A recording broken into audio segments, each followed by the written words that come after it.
Jadi sebelum kita mulai pembelajaran pada pagi hari ini, salah satu dari teman kalian silakan mengikuti doa untuk sebelum mulai belajar. Kita praktek silakan. Sebelum kita belajar, marilah kita berdoa menurut agama dan budaya kita masing-masing. Berdoa dimulai. Ayo Bu. Puasa. Ayo Firdaus. Hadir Bu. Arif. Bu. Muhammad Agil. Hadir Bu. Hafiz. Hadir Bu. Hafiz Asrullah. Hadir Bu. Iqbal. Hadir Bu. Nabil. Ramli. Hadir Bu. Rifu. Hadir. Rizky. Pertemuan kali ini yang kita akan pelajari adalah memahami pengertian bisnis. Ini lanjutan dari minggu lalu, ya. Ini lanjutan dari yang minggu lalu. Ada yang masih ingat pengertian bisnis apa? Bisnis itu usaha untuk menghasilkan keuntungan. Siapa lagi? Pengertian bisnis ini dari minggu lalu sudah. Minggu lalunya juga sudah. Silakan dibuka catatannya yang minggu lalu. Ada di catatannya ini. Assalamualaikum warahmatullahi wabarakatuh. Waalaikumsalam warahmatullahi wabarakatuh. Dalam kerja saya di sini ingin mempresentasikan sebuah penugasan kelompok yang telah diberikan yang akan dibacakan oleh teman saya Andi Pramila. Usahanya itu berjualan spare usaha peternak, usaha jual spare part mobil dan variasi. Kalau ini pernah usaha untuk memperbaiki kemampuan mobil dengan menambahkan spare part atau variasi. Kalau yang kedua, apa yang membuat semua hal tersebut agar setiap orang memiliki mobil yang indah dan bagus sesuai dengan selera yang diinginkan. Dan yang ketiga, mengapa membuat jenis usaha tersebut? Karena setiap mobil pasti membutuhkan alat-alat atau spare part yang diperlukan. Dan yang keempat, di mana sekolah ini ada di usaha tersebut di sekolah? Pertanyaan, kapan mulai usaha tersebut? Setelah lulus dari sekolah. Siapa saja yang terlibat dalam proses membuat usaha tersebut? Bagaimana yang bisa diajak bekerja sama? Bagaimana strategi dalam membuat usaha tersebut? Membuat tempat yang nyaman dan bersih agar pelanggan dapat merasakan kenyamanan saat hidup. Bagaimana alur proses dari usaha tersebut? Menyiapkan alat-alat serta tempat dan niat yang membuat lalu merekrut karyawan untuk bekerjasama dengan kami. Sekian dari presentasi makhluk kami. Assalamualaikum warahmatullahi wabarakatuh. Waalaikumsalam warahmatullahi wabarakatuh. Ya, berikan aplaus buat kelompok. Nah, ayo ngomong lagi. Kelompok nyata. Ya, ya, silakan. Waalaikumsalam warahmatullahi wabarakatuh. Berdirinya kelompok 7 di sini ingin mempresentasikan hasil diskusi kami. Nama usaha bengkel mobil, pemilik usaha dari kelompok 7, jenis usaha bengkel otomotif. Pertanyaannya, apa yang dibuat? Dalam penjelasannya, dalam bengkel mobil yang dibuat adalah memperbaiki mobil. Apa yang memotivasi membuat hal tersebut? Hal yang memotivasi adalah kita bisa mengembalikan ide-ide menjadi sebuah untuk bisnis dalam dunia bengkelan. Mengapa membuat jenis usaha tersebut? Karena kami mempunyai skill dalam bidang tersebut. Di mana memperoleh ide usaha tersebut? Jawabannya setelah kami melihat usaha-usaha orang yang memiliki usaha di dunia bengkelan atau otomotif. Kapan mulai usaha tersebut? Setelah lulus sekolah. Siapa saja yang terlibat dalam proses membuat usaha tersebut? Jawabannya teman-teman yang bisa diajak bekerjasama saat bekerja. Bagaimana strategi dalam membuat usaha tersebut? melihat peluang kerja, memilih tempat yang strategis. Yang terakhir, bagaimana alur proses dari usaha tersebut? Jawabannya memiliki ide, modal, dan skill. Mungkin itu saja yang dapat saya sampaikan. Kurang lebihnya mohon dimaafkan. Assalamualaikum warahmatullahi wabarakatuh. Waalaikumsalam. Ya, berikan aplaus buat kelompok.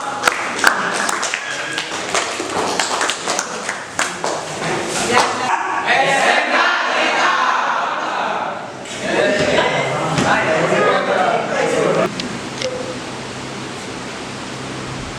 Siapa kita? SMK Negeri 3 Bontang.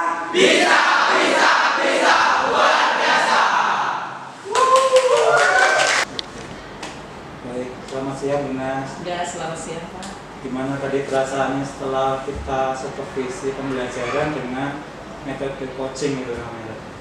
Ya, perasaan saya sih awalnya yang namanya kita mengajar di depan anak-anak ya itu Grogi nggak? sudah ada grogi sedikit karena ada orang lain yang ibaratnya menilai kita, tapi secara tidak langsung itu kami jadikan sebuah pembelajaran dan itu membuat saya jadi lebih bersemangat malahan karena ibaratnya saya punya tantangan bagaimana caranya melawan rasa itu. Nah, terus anak-anak juga awalnya juga itu merasa ada sesuatu hal yang lain yang sebelumnya tidak pernah diawasi oleh orang lain di belakang, sementara ada lagi yang di belakang yang ngawasi. Jadi ya tadi itu ya ada sedikit grogi lah antara anak-anak dengan saya, tapi setelah berjalan kurang lebih 10 menit bisa kami kondisikan anak-anak dengan cara menerima dengan dengan sadar sendiri bahwa pembelajaran itu harus mengalir apa adanya. Jadi akhirnya pembelajaran itu bisa berjalan dengan lancar. Betul. Kemudian kemarin saya lihat PPP-nya itu kan sudah sesuai dengan target ya. Tadi indikator tercapainya tujuan belajar Bunas, misalnya tadi kan bicara tentang bisnis ya. Iya. Kemudian ada manufaktur ya. Kira-kira Bunas menilai, wah nah ini sudah paham atau belum, tadi caranya gimana? Kan bagus tadi suasana Ya. belajar. Awalnya itu kami mengkondisikan menanyakan hal yang dasar dulu dengan cara kami memancing dia dengan sebuah pertanyaan mendasar yang ibaratnya dia itu bisa mencerna secara pikiran anak SMA. Nah, setelah dia memahami hal itu, kami mengajukan pertanyaan, akhirnya dia bisa menjawab dengan baik meskipun itu kami tuntun dengan berbagai macam cara karena yang namanya anak itu pikirannya masih terlalu luas ya. Jadi kami bisa mengajarinya dengan dengan lebih luas lagi pemikirannya, dia membuka wawasan kalian. It's time to begin the ninth lesson. Tadi ada 3 proses ya, ada IMT, ada proses pembuatannya, kemudian ada produk ya.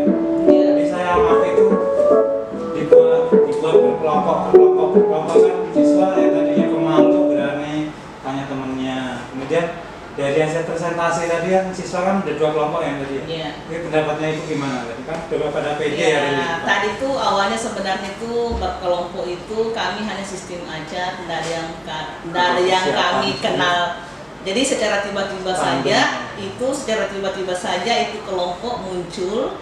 Nah, karena tiba-tiba muncul kelompok itu akhirnya anak-anak awalnya pada kaget menerima kok sekelompok dengan ini, tapi secara tidak langsung itu kami kasih arahan bahwa semua dalam satu keluarga bersaudara. Jadi ibaratnya anak yang sudah berjauhan itu akhirnya jadi berdekatan. Jadi membuat dia semakin akrab dengan teman-temannya. Kemudian dia juga di sini dia bisa mengungkapkan pendapatnya ke temannya yang ibaratnya temannya ini mungkin dia belum akrab dengan dia karena dengan kelompok itu, maka dia bisa bersosialisasi dengan temannya. Betul. Kemudian tadi saya mencatat 3 target kita tercapai ya. Yang pertama belajarnya menyenangkan dengan kurikulum merdeka. Yang kedua siswanya aktif. Yang ketiga siswa sudah berani menyampaikan ide. Kadang kalau kita kasih pertanyaan, guru pemantik kan kasih ini misalnya pertanyaan apa fungsi dari proses bisnis. Kadang kalau nggak kita pancing-pancing dulu kan ada yang takut, ada yang diem. Iya, Tadi benar. saya menilai sudah cukup bagus anaknya. Kemudian siswanya sudah kreatif, sudah berani presentasi 2 kelompok itu saya acungi jempol itu. Anak itu berani vokal di depan kelas teman-temannya kan udah bagus. Kemudian kira-kira ada rencana tindak lanjut nggak? Kira-kira berbagi praktek ke teman-teman kita yang dengan metode belajar baru seperti ini, kira-kira ke komunitas belajar, kan istilahnya kombel ya. Kalau dulu kan ada MGMP, kalau MGMP itu kelemahannya hanya sesama guru TKR, hanya sesama guru SM. Kalau sekarang itu ada komunitas belajar. Nah itu kira-kira Ibu ada rencana tindak lanjut nggak? Kira-kira dari Ibu praktek mengajarnya udah bagus itu, kira-kira ada keinginan untuk mengajak teman nggak? Ada kendala nggak? Ya itu rencana kami ada. Jadi rencana kami ada itu nanti kami akan rencana menerapkan dulu di teman sesama MGMP. Ya. Karena di Bontang itu di SMK 3 itu MGMP kami itu ada 3 sekolah yang bekerja sama. Nah, di mana 3 sekolah ini biasanya ada pertemuan rutin. Ya, itu nanti kami akan coba dulu ke situ dulu. Kalau nanti sudah ke situ, karena ini satu jurusan, ibaratnya kalau CP itu misalnya CP-nya proses bisnis. Jadi kami bisa membuat modulnya dulu bersama-sama, terus nanti menerapkan antar sekolah. Setelah itu nanti kami akan berusaha bagaimana caranya memberikan ibaratnya sama teman-teman di sekolah, bagaimana caranya supaya bisa nantinya kita bisa menerapkan semuanya di sekolah.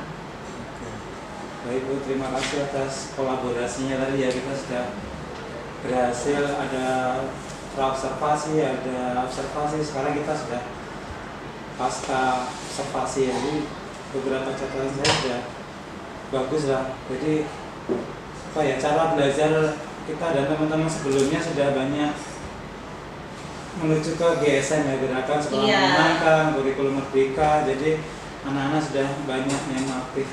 Ya, karena memang sih satu hal juga yang kita inikan ke anak-anak SMK zaman sekarang, kita tidak perlu terlalu mengejar target materi. Kita berusaha bagaimana caranya di awal pembelajaran itu anak-anak itu bisa senang dulu.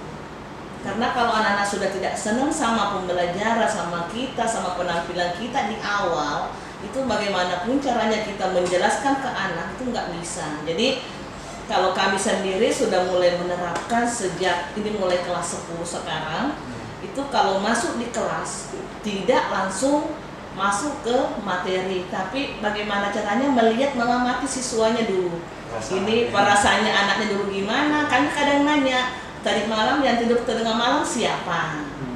Tadi malam ngapain? Ya, jadi kalau kita berusaha memancing anak supaya anak bisa senang, nah kita nanti memberikan materi ke anak itu enak. Karena kami juga termasuk rajin mengikuti yang webinar-webinar GSM, gerakan sekolah menyenangkan itu. Saya kira gerakan sekolah menyenangkan itu sangat penting sekali kita memahami untuk menuju ke kurikulum merdeka, karena memang di sini kan sudah nggak ada lagi RPP, nggak ada pertemuan kedua, tapi bagaimana caranya kita mengajar ke anak untuk menyenangkan dulu, senang dulu lah anak-anak baru kita mengajar. Anak senang itu materi. Kalau anak sudah senang, materi gampang masuk.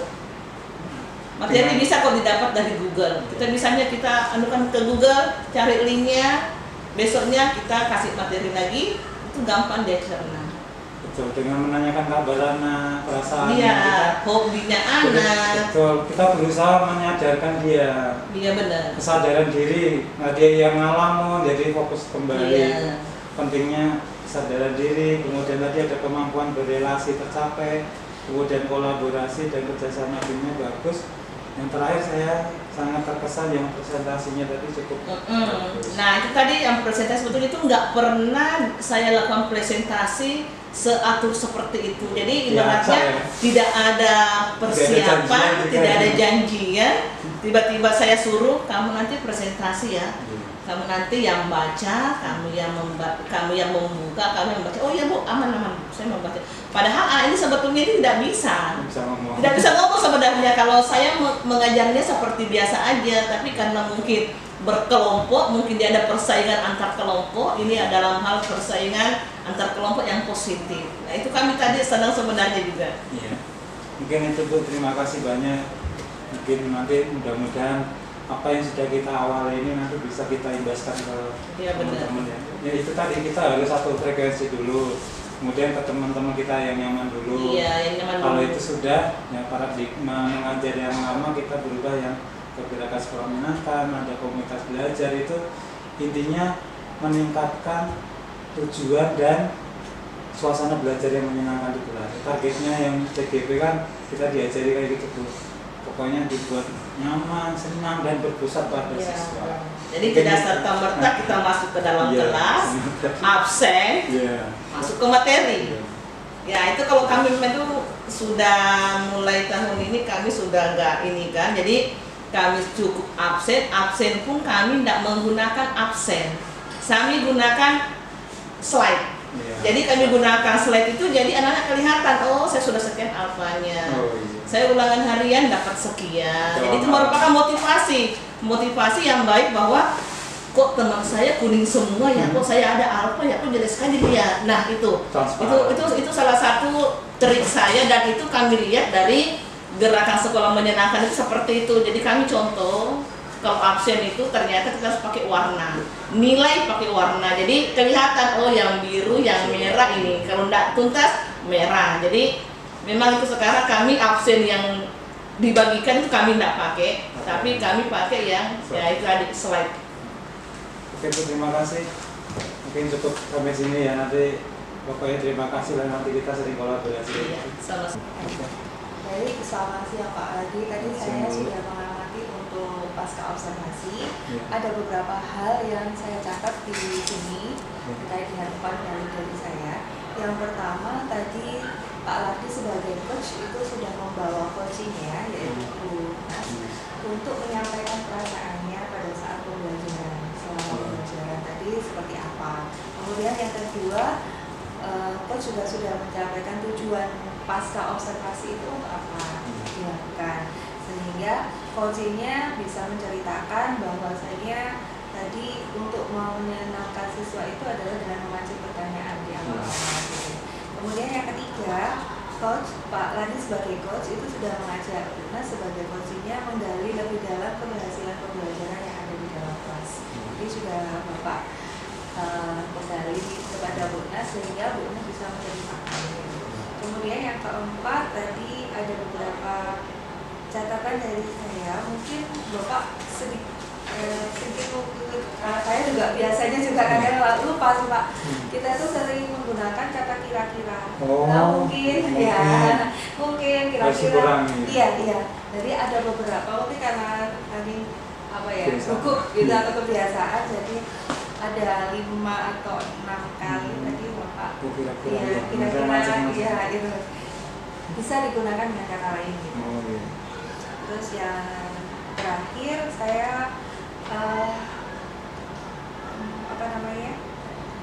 sedikit agak penasaran tadi dengan yang gerakan sekolah menyenangkan itu baru diterapkan di kelas 10 ya, belum di kelas seluruh kelas lain. Iya, yang bukan kelas 10 tapi kelas yang kita ajar. Oh gitu. Kan guna ada kelas 10, ada kelas 11, ada kelas 12 ya. Ya. Kita sudah pernah webinar yang GSN ya harus menerapkan gerakan sekolah menyenangkan. Jadi anak itu gini loh, kita itu kadang melihat ada anak yang antusias sama kita, terus ada anak yang kadang merenung, ngalamun, itu kan berarti ada sesuatu. Nah itu kita sadarkan dulu, dengan kita pancing dulu dengan pertanyaan supaya mereka fokus dulu. Kemudian yang anak itu biar namanya gerakan sekolah menyenangkan kan, kalau anak itu sudah senang sama kita sering mewanti-wanti, tolong hormati guru, tolong adab dulu sama guru. Kalau kamu berhasil menyenangi, apa paling tidak senang dulu lah, senang sama ilmunya, nanti kan udah masuk materinya. Tapi kalau sama gurunya aja kadang ada perasaan jengkel atau marah, gimana ilmunya mau masuk? Nah, kadang saya di sela-sela pembelajaran saya wanti-wanti, tolong hormati yang ada di depan, siapa yang ngomong, yang lain diam. Baik itu murid ataupun guru, kadang kan anak ada yang ke depan.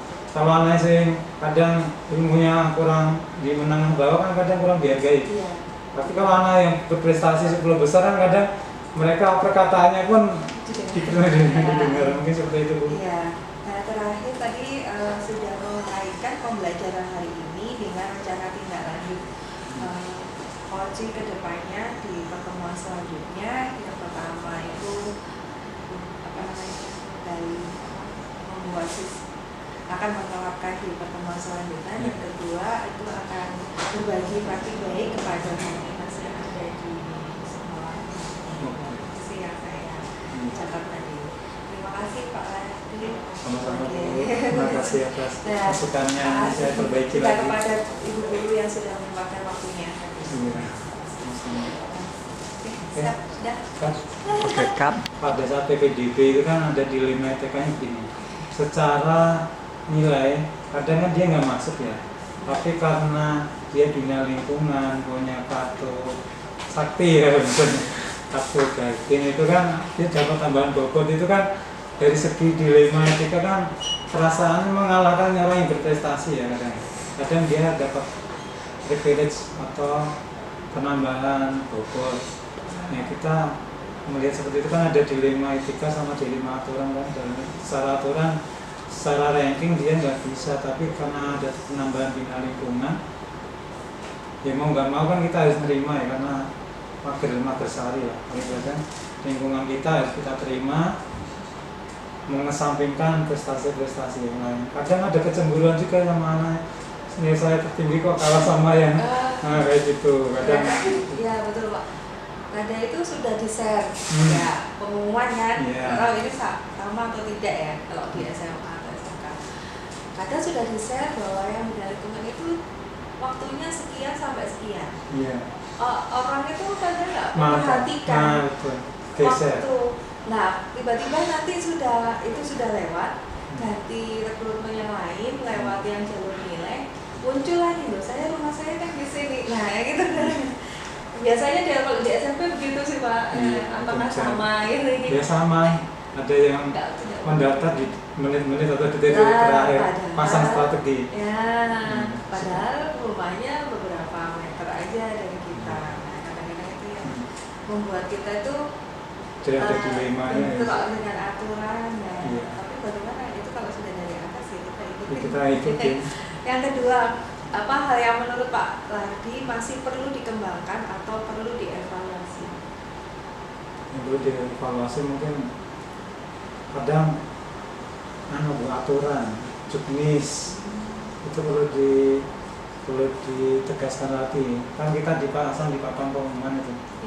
Aturan tinggi badan harus putri 155, putra 160. Kadang yang membuat surat keterangan saya di puskesmas kan sampai sini kan kita ukur lagi kan ada selisih sentimeternya, ada selisih 2 mili itu. Loh kamu kok tingginya segini, padahal di surat keterangannya segini.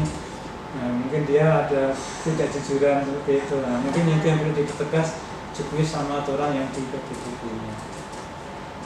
Sama aturan dari perusahaan kan kalau tingginya itu nggak nyampe pedal operatornya itu kan kadang kita di bina lingkungan sama industri itu kenapa kok harus tingginya segini, karena untuk mekanik sama operator kan beda. Untuk operator kan jarak antara tempat duduk sama pedal gasnya itu harus nyampe. Kalau tingginya nggak nyampe ya nggak aman, nanti nggak bisa seksi lah. Kita aturan dari industri dan aturan dari sekolah. Kemudian itu yang perlu dievaluasi. Kalau yang perlu dikembangkan apa lagi? Yang perlu dikembangkan lainnya pembelajaran yang berpusat pada siswanya harus diperkuat. Kadang kan apapun kurikulumnya, kalau cara ngajar kita seperti itu aja kan kurikulumnya tetap cuma ganti nama. Tapi kalau benar-benar kita sering ikut webinar, ikut debat-debat kan kita pembaruan ya, jadi cara mengajar kita itu biasanya lebih kreatif. Yang ketiga, apa hal yang menurut Pak Ladi bisa mendukung keberhasilan dari keputusan yang diambil? Nah, untuk mendukung itu kita perlu mendengarkan masukan-masukan dari teman, dari waka-waka. Kan kita sering briefing itu, koordinasi, itu kan menyamakan persepsi dulu sebelum kita keluarkan keputusan itu. Karena yang namanya keputusan kan pasti ada yang pro, ada yang kontra, tidak bisa menyenangkan semua orang. Tapi kita harus punya fondasi, ini ya musyawarah beberapa teman manajemen, keputusan begini. Mungkin seperti itu sih, komunikasi, koordinasi. pas ada koordinasi, makanya ruang-ruang kita dibuat dekat-dekat supaya kalau ada koordinasi itu biar cepat. Kalau di SMA SMK itu punya ruangan sendiri-sendiri ya. Iya. Di kami nggak ada. Kemudian yang keempat, adakah pengalaman yang terjadi baik dalam waktu dekat ataupun sebelum mengikuti pendidikan di Bunda yang mencerminkan dilema etika, baik itu terkait dengan siswa maupun akan sejauh? Ada yang paling. Kalau dulu kan kita belum diajari, contohnya seperti garis fungsi. Kadang kita menjudge apa ya, menghakimi anak itu tidak menanyakan dulu kenapa dia terlambat, kemudian apa masalah di rumah. Kadang perasaan dia di kelas kan belum siap ya, kadang di rumah ada masalah apa. Itu kan diajari di program CGP kan ada cara pembelajaran KSE itu yang kompetensi sosial emosional, kemudian dilema etika, itu sangat berpengaruh terhadap kebijaksanaan kita ya. Kalau kepada teman sejawat sendiri Pak, Teman sejawat jarang sih Bu, kayaknya. Maksudnya kita yang di tim manajemen kan harus bisa menghandle semua kepentingan ya. Kayaknya jarang kalau dilema dengan teman, jarang. menurut Pak Ladi, apakah proses pengambilan keputusan yang dilakukan sudah sesuai dengan prinsip dan langkah yang dipelajari di modul Sudah sesuai. Karena kita belajar, kemudian perlahan kan kita aplikasikan. Ada 9 yang itu Pak. Iya. Yang pernah diterapkan oleh Pak Ladi sendiri yang 9 prinsip. 9 prinsip. Kalau kami gini sih, dari yang 9 prinsip itu kita pilih dulu, kira-kira yang ini sesuai enggak. Kadang ada 2 yang sudah masuk. Apakah itu dilakukan berurutan atau biasanya? Enggak, kita sesuai situasinya dan kondisi. Kayak sekarang kan ada anak yang dari rumah itu berseragam, kemudian nggak sampai sekolah. Nah itu kita koordinasi dengan guru, BK, wali kelas, sama kita yang berkepentingan kan, Pak ini lupa ada anak yang lama di rumah, banyak kan laporan, Pak ini tiap pelajaran saya kok nggak hadir ya. Nah itu kita identifikasi, kemudian kita kenapa sih anak seperti itu, tujuannya apa sih, kemudian yang kita kayak itu tujuannya apa, kemudian identifikasi rencana kenapa dia berbuat seperti itu, kan ada alasannya. Ada yang beralasan Pak saya nggak nyaman dengan jurusan ini karena 4 tahun. Ada yang seperti itu. Jadi pemahaman orang tua itu kan yang gitu kan sampai 4 tahun tuh, sampai kelas 3. Kalau masuk dia berarti tidak tahu bahwa itu. Udah dijelasin. Nah mungkin dia korban kegeseran jurusan bisa jadi. Apa Pak yang mau kalau di sini? IP. Kan ada ada pilihan pertama. Geofisika. Yang favorit kan alat berat kan kadang dia milih pilihan pertama alat berat, nah alat berat tergeser jurusan gitu, geser lagi jurusan yang lain. Mungkin dia sebenarnya itu bukan minatnya dia, tapi karena korban tadi dari komputer kan otomatis tergeser. Nah, mungkin dia sebenarnya minat di alat berat, tapi kok geser ke jurusan yang lain. Terus itu sih mungkin dilema kayak gitu. Jadi lebih banyak ke siswa. Iya. Untuk yang terakhir, apa hal yang menurut Pak Ladi masih perlu? Maaf. Untuk selanjutnya ini tentang program yang berdampak pada siswa. Pertanyaan pertama, apakah Pak Ladi sudah membuat rancangan program yang berdampak pada murid? Sudah. Kemarin yang itu gemar makan sayur sama bumi itu, gemari sama bumi itu. Kita mau mencoba membiasakan anak suka bekal. Kan sekarang kan kadang bekalnya bermacam-macam itu. Kadang ada yang kurang sehat, ada yang instan. Mungkin itu pelan-pelan kita uji coba dulu. Gemari sama bumi ya, gemar makan sayur. Berarti sama dengan boleh nggak sama? Boleh kemarin. Sama boleh. Di sekolah yang berbeda nggak apa-apa ya? Boleh. Tapi istilahnya kalau bisa beda ya Pak? Boleh. Saya ada 2 rencana, yang satunya di kelas 12 kan prakarsa perubahannya kan bagaimana meningkatkan kompetensi siswa kelas 12 supaya UKK-nya itu terampil itu. Itu yang kerjanya. Kalau yang pertama bekalnya nanti ada kendala, saya lebih fokus yang malah kan SMK kan targetnya yang terampil skill. Skillnya iya. Kalau untuk bekal kan kayaknya ya pembiasaan baik lah, meningkatkan gizi lah. Iya. Itu kayaknya terdapat banget sama murid. Tadi saya ambil timer contohnya, dia bongkar transmisi awalnya cuma 50 menit. Cobaan kedua ada yang 45. Tadi yang sudah ada yang 30 menit itu sudah kompeten lah. Kan kalau buka bengkel lama servisnya kan nggak laku. Kalau jadi mekanik lama buka bautnya kan kasihan yang nunggu mobilnya. Iya Pak. Itu ya. Karena menunggu itu nggak enak. Iya. Terus kalau nggak ditunggu juga kita nggak tahu kan. Nah itu. Yang kedua, apa tujuan dari program yang Bapak rancang dalam kaitannya terhadap murid? Meningkatkan skill siswa, meningkatkan skill, keterampilan keahlian, kemudian knowledge-nya, sopan santunnya dia dapat, sama safety ketika bekerja.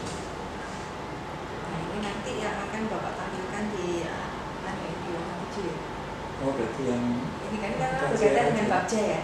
Kalau saya lebih ke sini karena tadi iya saya lebih cocok kayaknya dengan yang kemarin sama yang soalnya kan ini apa SMK nanti kan di skill. SMK itu nanti ketika dia keluar itu akan kajiannya kan dia dia bekerja berdasarkan melanjutkan. Kayaknya saya matang-matang. kalau saya sih lebih ke sini lebih ini tertarik ke sini. Apakah keseluruhan proses sudah sesuai untuk mencapai tujuan pada murid? Sudah kita simulasi, sudah kita uji coba, sudah kita timer sudah. Ya sudah sesuai bagus. Ada nama itu grogi diwawancara sama industri itu kan. Nah itu loh Pak. Iya. Wawancara sama 2000 sama wawancara sama PAMA. Apakah diajari kalau di SMK itu teknik wawancara menghadapi perusahaan? Diajari. Teknik ini sikapnya, ya. Maka sebelum wawancara dengan industri kan kita simulasi wawancara sama gurunya dulu. Ya. Dukungan apa saja yang Pak Lalu berikan untuk menerapkan program yang sudah dibuat? Dukungan ya dari pimpinan. Ini kalau pimpinan itu mengizinkan, kan kita nanti yang di bawahnya kan jalannya lebih lancar ini. Kemudian nanti kan kita membutuhkan panitia pakar, perlu kolaborasi sama teman-teman. Program yang bagus kalau nggak didukung teman-teman kan nggak jalan. Biasanya kita membutuhkan tim panitia pakar.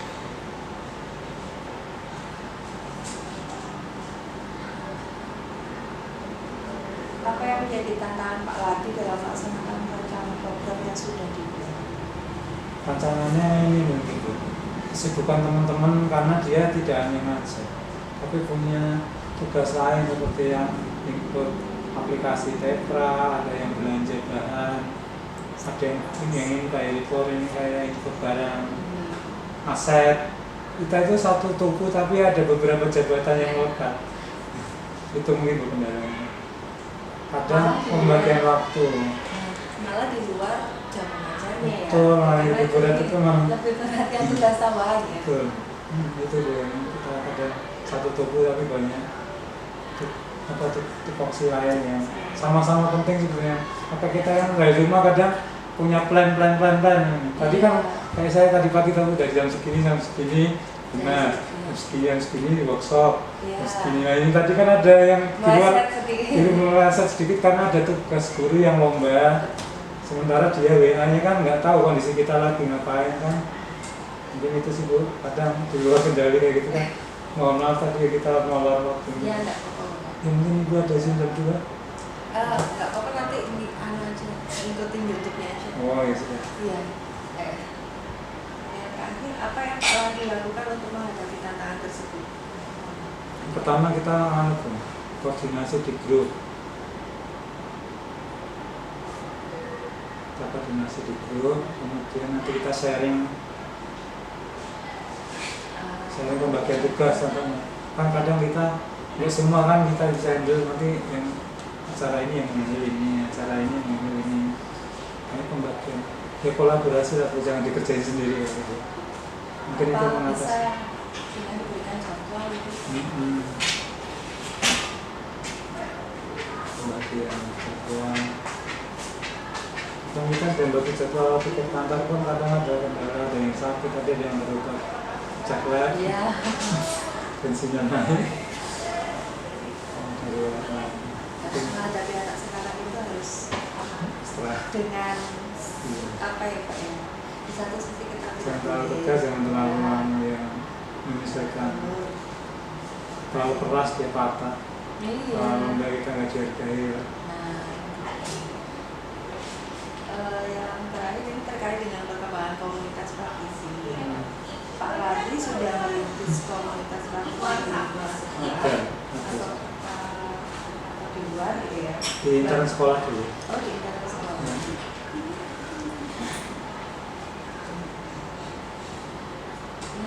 Apa masuk aja nggak? Bagaimana peran komunitas yang Pak Radli bentuk terhadap proses belajar? Komunitasnya ini komunitas guru atau komunitas siswa? Komunitas guru itu. Komunitas guru. Lintas jurusan. Itu kan sudah menyampaikan misalnya di kelas ini kayak gini anaknya. Soalnya gimana ya supaya anak ini lebih aktif-aktif. Nah itu kita diskusikan yang itu kan udah mulai jalan. Tidak sebatas jurusan tapi ya lintas jurusan. Lintas jurusan. Itu kelebihannya Kombel ya. Sudah mengenal GME lagi. Nanti lintas jurusan itu lebih mengenal.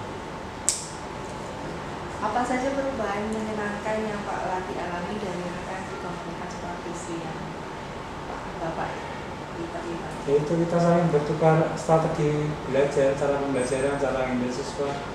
Kan ada guru senior yang udah bagus ngajarnya, kita kadang belajar dari senior itu. Kemudian ada yang habis diklat, dia sharing pengalamannya. Berbagi praktek tuh, berbagi praktek baik dan informasi yang pengimbasan. Yang jarang masih dilakukan di beberapa sekolah, malu ngimbas ya, malu mengimbas. Oh iya.